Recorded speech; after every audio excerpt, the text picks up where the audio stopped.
Alunos, então vamos realizar aí os nossos exercícios da página 29 e 30, tá bom? Vamos lá.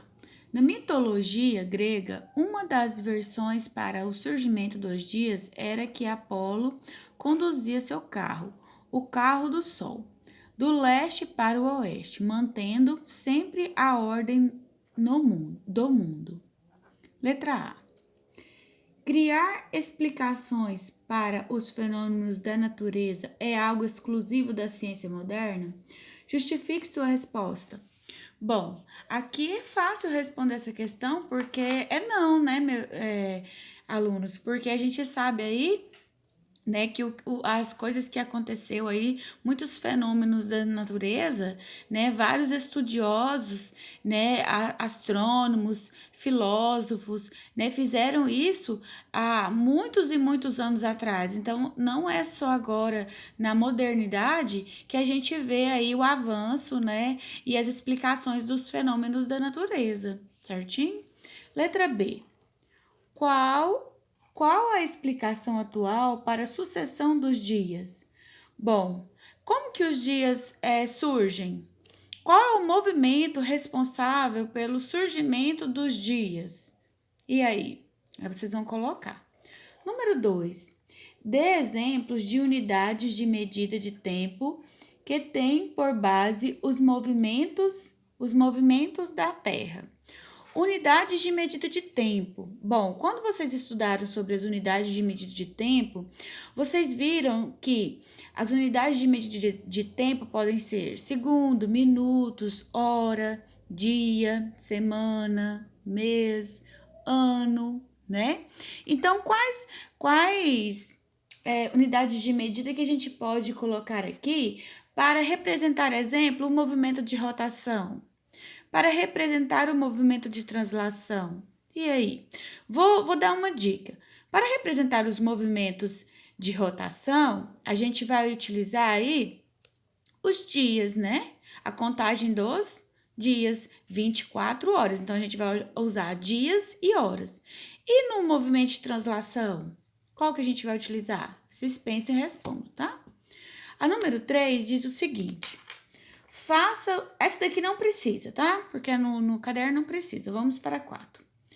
Em uma cidade do sul do Brasil, um pesquisador coleta os seguintes dados da temperatura e horários do nascer e pôr do sol, em 3 datas diferentes do ano. Aqui tá as datas, tá? Aqui tá a temperatura mínima, temperatura máxima, hora do nascer do sol e hora do pôr do sol. Então vamos lá, questão A. Em qual das datas o dia teve a maior duração? Qual provável foi a estação do ano dessa coleta de dados? Em qual data o dia teve maior duração? Qual data que vocês acham? Qual data? A data número 2, né? Porque olha o tempo aqui. O tempo maior, né? Então, a data número 2. B. A data 1 é provavelmente pertencente a que estação do ano? Explique sua resposta. A data número 1 é pertencente a qual estação do ano? Está temperatura muito baixa, mesmo sendo a máxima, a temperatura é baixa. Em qual estação do ano as temperaturas são baixas? Muito fácil, né? Letra C. Se o pesquisador coletou os dados entre junho e dezembro, qual é a provável estação do ano na data 3? Qual que é a provável estação do ano na data 3? Bom, aqui a mínima 16, a máxima de 25. A temperatura não está baixa demais e nem está alta demais. Então, é uma temperatura amena.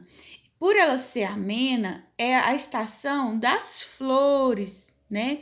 Onde as flores florescem, onde a paisagem fica bonita, cheia de flores. Qual é essa estação? Aí vocês colocam, tá? Vamos fazer agora a leitura da página 30. Na página 30 diz o seguinte: Quais são as razões da existência das estações do ano? Quais são as razões da existência da estação do ano? Bom, aqui você vai achar que tem duas respostas, mas não é uma resposta. Uma está óbvia demais.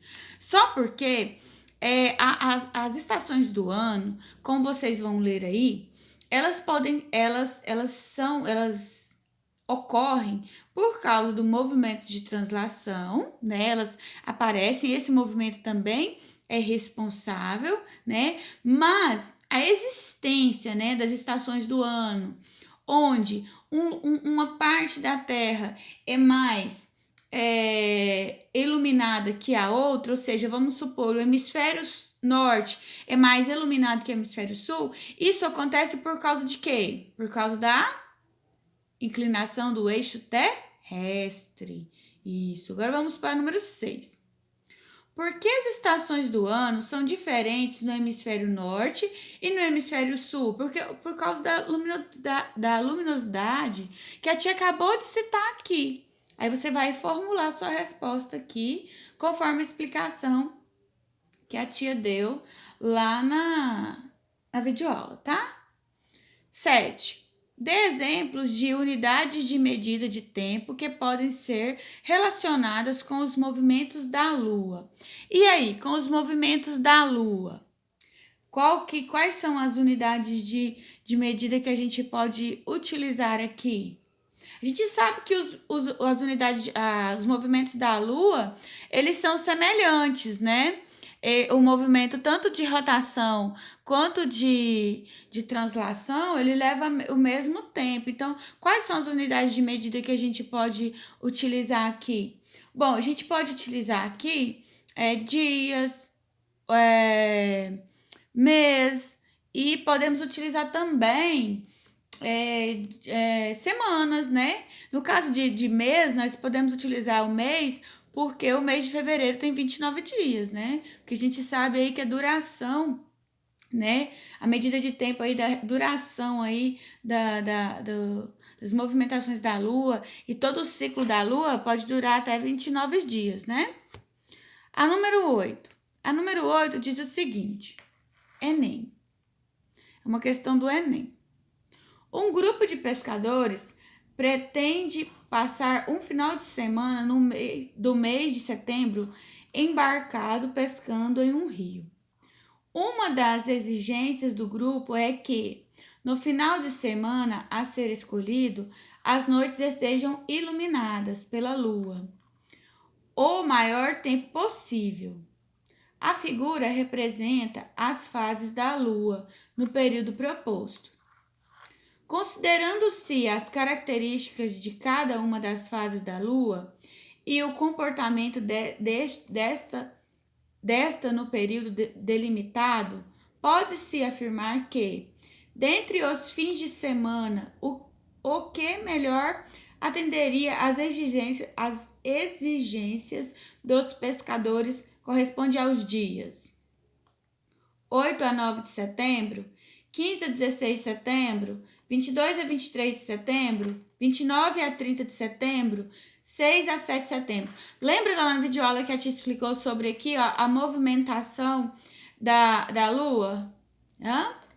Você se lembra? Então, a gente tem que ver aqui, ó, como que foi aí a movimentação, né?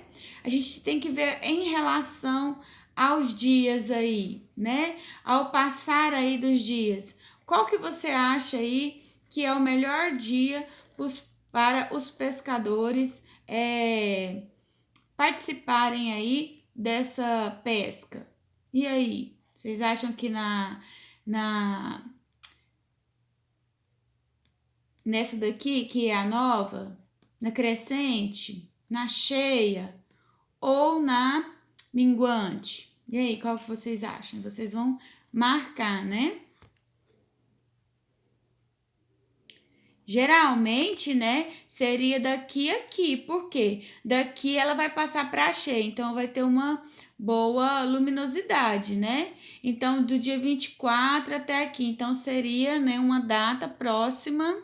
Aí vocês pensem aí. A 9 não precisa de vocês realizarem, tá bom? A 10. Os eclipses ocorrem porque a luz se propaga em linha reta e sob certas condições dos astros. Um pode impedir que a luz emite pelo Sol chegue ao outro astro. A. Qual é a posição dos astros em um eclipse solar e em um eclipse lunar? Essa daqui, ó, tá de acordo com aquele vídeo que vocês viram e também tá de acordo com a imagem do livro, tá? B. Qual é a diferença entre um eclipse total e um parcial? Também tá lá no texto e também tá lá no vídeo. C. Qual a condição para que ocorra um eclipse? O que acontece para ocorrer um eclipse? O que acontece? Então, agora, alunos, vamos para as próximas atividades.